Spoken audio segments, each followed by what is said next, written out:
ఇదే అంశాన్ని బలపరచడానికి శ్రీకాళహస్తి నుంచి సోషల్ మీడియా యాక్టివిస్ట్ శశి గారిని మాట్లాడవలసిందిగా కోరుతున్నాం.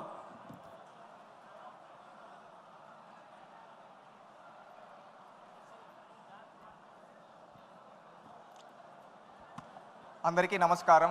వేదికను అలంకరించిన పెద్దలకు ప్రతి ఒక్కరికి నా యొక్క హృదయపూర్వక నమస్కారములు. ఈరోజు కడప చూస్తుంటే ఒక పసుపుమయమైంది. ఎందుకంటే ఈ కడప గడ్డ పైన ఎంతోమంది మహానుభావులు, మహనీయులు, కవులు, కళాకారులు పుట్టారు. ఈ కడపని మనం దేవుని గడపగా చెప్పుకుంటాం. అలాంటి దేవుని గడప ఈరోజు పసుపుమయమైంది.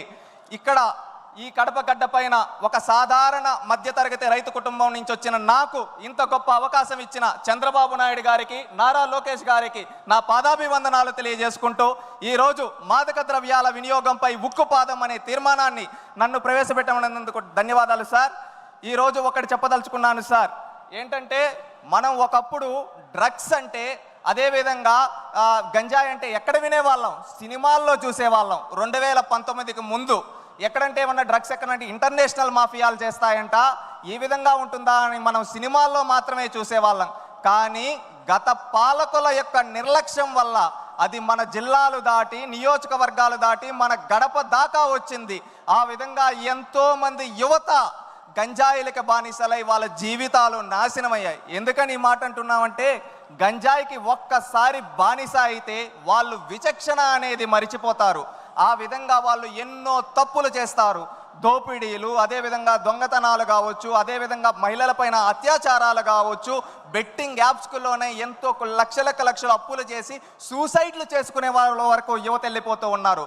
ఇలాగే ఎన్నో సంఘటనలు జరుగుతుంటే ఆనాడు నారా లోకేష్ గారు యువగలం పాదయాత్ర మొదలుపెట్టినప్పుడు, యువగలం పాదయాత్రలో మనం చూస్తే చంద్రగిరి నియోజకవర్గంలో ఒక మహిళ డైరెక్ట్గా కూడా చెప్పలేక పక్కకొచ్చి, అన్నా మా ఇంటిలో ఒక ఆడబిడ్డని ఈ విధంగా పాఠశాలకు వెళ్తూ ఉంటే అక్కడ గంజాయి ఇచ్చి శారీరకంగా వాడుకొని ఈ విధంగా చేస్తున్నారంటే, ఆ రోజు ఆయన కళ్ళల్లో కన్నీళ్లు తిరిగి ఈ విధంగా రాష్ట్రంలో ఎంతోమంది బాధపడుతున్నారు, వాళ్ళందరికీ పరిష్కారం చూపించాలని ఆ రోజే చెప్పాడు. ఈ రాయలసీమ గడ్డపై డ్రగ్స్ వద్దు బ్రో, గంజా వద్దు బ్రో అని చెప్పి ఆ రోజు నుంచి ఒక ఉద్యమంలా మొదలుపెట్టి, ఆ రోజు ఎవరన్నా గంజాయికి డ్రగ్స్కి బానిసలై ఉండుంటే వాళ్ళ తల్లిదండ్రులు వచ్చి ఆయనతో చెబితే అలాంటి వాళ్ళని తీసుకొని వచ్చి రీహాబిలేషన్ సెంటర్లో పెట్టి వాళ్ళని ఆదుకున్నాడు. ప్రభుత్వం ఏర్పడిన తర్వాత ఉక్కు పాదం మోపారు. ఏ విధంగా అంటే, మనం ఒక్కసారి చూసుకుంటే ప్రభుత్వం ఏర్పడిన వారం రోజుల్లోనే ఎక్కడెక్కడ డ్రగ్స్ ఉన్నాయో ఆ ప్రాంతాలన్నిటినీ ఏరి పారేశారు. అదేవిధంగా ఒకప్పుడు 11,000 ఎకరాలలో గంజాయి పండిస్తుంటే ఆ గంజాయిని మొత్తాన్ని రూపుమాపి అక్కడ గిరిజనుల్ని మార్చి అక్కడ అరకు కాఫీ వేసే విధంగా తయారు చేశారు మన నాయకుడు. గత పాలకులు అక్కడ ఏం చేసేవాళ్ళు? అమాయకులైన గిరిజనులను వాడుకొని ఏం చేసేవాళ్ళు? గంజాయి పండించేవాళ్ళు. కానీ నేడు మన నాయకుడు అదే వాళ్ళ చేత అరకు కాఫీ పండించి ప్రపంచ కుబేరుడు వరకు ఆ అరకు కాఫీని అందించి మన గిరిజనుల ఖ్యాతిని ప్రపంచానికి చాటాడు మన నాయకుడు. అదేవిధంగా లోకేష్ గారు, ఇది మనం చూసాం, పల్లె వరకు వెళ్ళింది. దీన్ని రూపుమాపాలి. అది రూపుమాపాలంటే మళ్ళీ గ్రౌండ్ లెవెల్ నుంచే చేయాలని ప్రతి పాఠశాలలో ఈగల్ టీంలు ఏర్పాటు చేసి ఎక్కడికక్కడ దీన్ని రూపుమాపడానికి చర్యలు తీసుకుంటూ నిరంతరం పర్యవేక్షిస్తూ ఉన్నారు. ఈ విధంగా పర్యవేక్షిస్తూ గంజాయి రహిత ఆంధ్రప్రదేశ్గా గత సంవత్సరం రోజులో మార్చడం జరిగింది. ఇదే విధంగా నేను ఒక్కటి చెప్పదలుచుకున్నాను.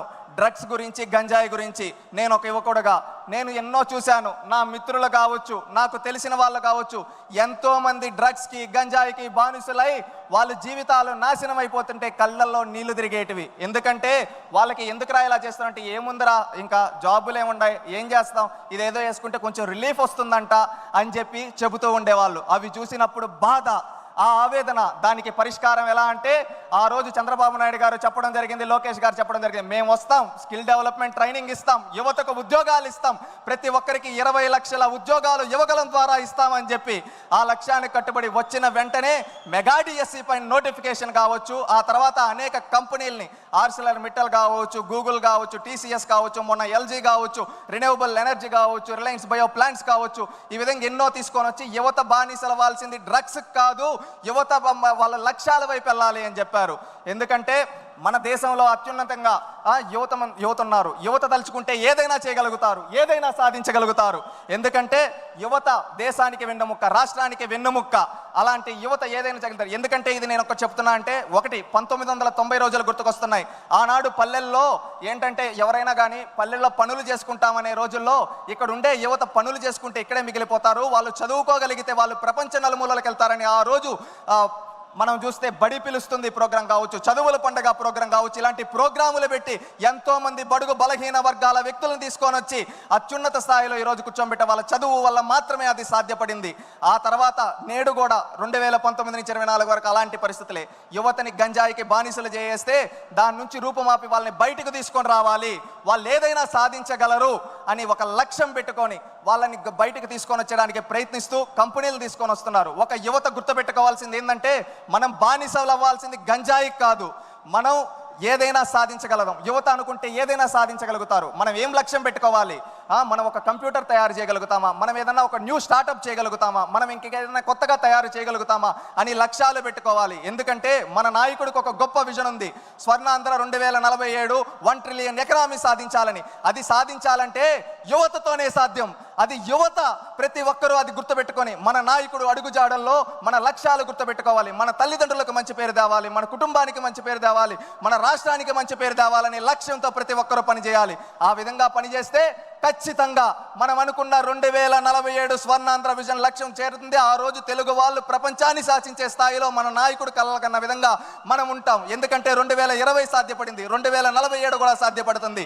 డ్రగ్స్ లేని ఆంధ్రప్రదేశ్గా తయారు చేయడానికి ప్రతి ఒక్కరూ పూనుకోవాలి. మనం ఎప్పుడో 1 సంవత్సరమో 2 సంవత్సరాలు 3 సంవత్సరాల తర్వాత కాదు, ఈ సంవత్సరం ఎండింగ్ అంతా 2025 అంతా డ్రగ్స్ ఫ్రీ ఆంధ్రప్రదేశ్గా ప్రతి ఒక్కరూ పూనుకోవాలి. ఇది ప్రతి ఒక్కరూ ఒక సంకల్పం చేసుకుంటే అది సాధ్యపడుతుంది. ప్రతి ఒక్క యువత ఆ సంకల్పం తీసుకుంటారని కోరుకుంటూ ఉన్నాను. నేను ఒక యువకుడుగా ఆ సంకల్పాన్ని తీసుకోవడానికి సిద్ధం. నేను డ్రగ్స్కి బానిసవను, మద్యానికి బానిసవను. నేను ఈ రాష్ట్ర భవిష్యత్తు కోసం పాటుపడతాను. నేను అనుకున్న లక్ష్యాలను సాధించడం కోసం ప్రతి ఒక్కరూ మనం ఎంచుకున్న రంగాల్లో మనం అనుకున్న లక్ష్యాల వైపు ముందుకెళ్తే మనం రాష్ట్రం బాగుంటుంది, మన నాయకుడికి మంచి పేరు వస్తుంది. ప్రతి ఒక్కరు చేయాలని కోరుకుంటా. ఇంకొకటి సార్, నేను ఒక 2 ప్రతిపాదనలు చేయదలుచుకున్నాను. డ్రగ్స్ ఎవరైతే సరఫరా చేస్తున్నారో, తయారు చేస్తున్నారో వాళ్ళ ఆస్తులు స్వాధీనం చేసుకొని రీహాబిలేషన్ సెంటర్లుగా వాళ్ళ ఆస్తులను మార్చాలని మిమ్మల్ని ఈ వేదిక ద్వారా కోరుకుంటున్నాను సార్. అదేవిధంగా మనం వాట్సాప్ గవర్నెన్స్ చేసాం, ఎంతో అద్భుతంగా చేసాం. ఒకప్పుడు నాడు ఎన్టీ రామారావు గారు మండల వ్యవస్థ తీసుకొని వచ్చి పరిపాలన దగ్గర చేస్తే, ఆ తర్వాత ఈ సేవ తీసుకొని వచ్చి మీ సేవ తీసుకొని వచ్చి చంద్రబాబు నాయుడు గారి దగ్గర చేస్తే, నేడు నారా లోకేష్ గారు అరచేతిలో వాట్సాప్ గవర్నెన్స్ మన చేతిలో పెట్టాడు. ఎంతో అద్భుతంగా పనిచేస్తూ ఉంది. ఆ వాట్సాప్ గవర్నెన్స్ ద్వారా ఇప్పుడు మనం అంటూ ఉంటాం సార్, ఏదైనా ఫోటో తీసి పెడితే ఎక్కడైనా పెడితే అది ఈజీగా తీసుకోవచ్చు. అలాగే వాట్సాప్ గవర్నెన్స్లో ఒక ఫ్యూచర్ అనేది మనం తీసుకొని రావాల్సింది.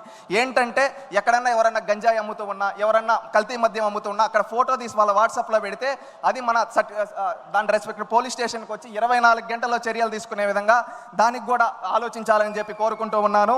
మనం ఒకే నినాదంతో ఉండాలి.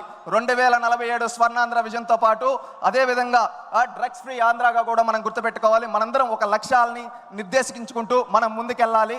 నాకు ఎలాంటి రాజకీయ చరిత్ర లేని నాకు ఇంత పెద్ద వేదిక పైన అవకాశం కల్పించిన ముఖ్యమంత్రి దైవ సమానులైన చంద్రబాబు నాయుడు గారికి, నా ప్రాణ సమానమైన లోకేష్ అన్నకి హృదయపూర్వక కృతజ్ఞతలు తెలియజేసుకుంటూ, జై తెలుగుదేశం, జై చంద్రబాబు, జై లోకేష్, జై జన్మభూమి. శశి ఒక ఐటీ ఉద్యోగస్తుడు, శ్రీకాళహస్తిలో ఒక రైతు కుటుంబంలో జన్మించినటువంటి వ్యక్తి. కానీ పార్టీ కష్టాల్లో ఉందని, తనకు ఎంతో జీవితాన్ని ప్రసాదించినటువంటి ఈ యొక్క తెలుగుదేశం పార్టీ కష్టాల్లో ఉంటే, నేను కూడా సైనికుడిగా మారి ఈ కష్టాల్లో ఉన్నటువంటి పార్టీకి నా వంతుగా తోచినటువంటి సాయం చేయాలని ఉద్యోగాన్ని మాని పార్టీలోనే ఒక సోషల్ మీడియా యాక్టివిస్ట్గా ఈరోజు తయారై తెలుగుదేశం పార్టీ కండువా కప్పుకున్నటువంటి యువత ఆ శక్తి ఎలా ఉంటుంది, ఆ ఆలోచన ఎలా ఉంటుందో నిరూపించినటువంటి ఆ శశికి ఈ మహానాడు వేదిక ద్వారా మనస్ఫూర్తిగా అభినందనలు తెలియజేసుకుంటూ, ఇప్పుడు మన లోకేష్ అన్న గారు ప్రవేశపెట్టినటువంటి 3వ శాసనం పేదల సేవలో సోషల్ రీఇంజనీరింగ్, ఈ యొక్క తీర్మానాన్ని పేదరికం లేని సమాజం P4 సంకల్పం అనే తీర్మానాన్ని ప్రవేశపెట్టడానికి ఏపీ ఎన్ఆర్టీ చైర్పర్సన్ అలాగే ఎన్ఆర్ఐ టీడీపీ ప్రెసిడెంట్ అయిన వేమూరి రవికుమార్ గారిని మాట్లాడవలసిందిగా కోరుతున్నాం.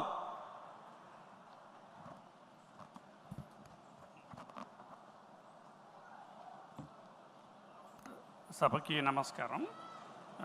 వేదికను అలంకరించిన పెద్దలకు, సభకు నమస్కారం. నాకు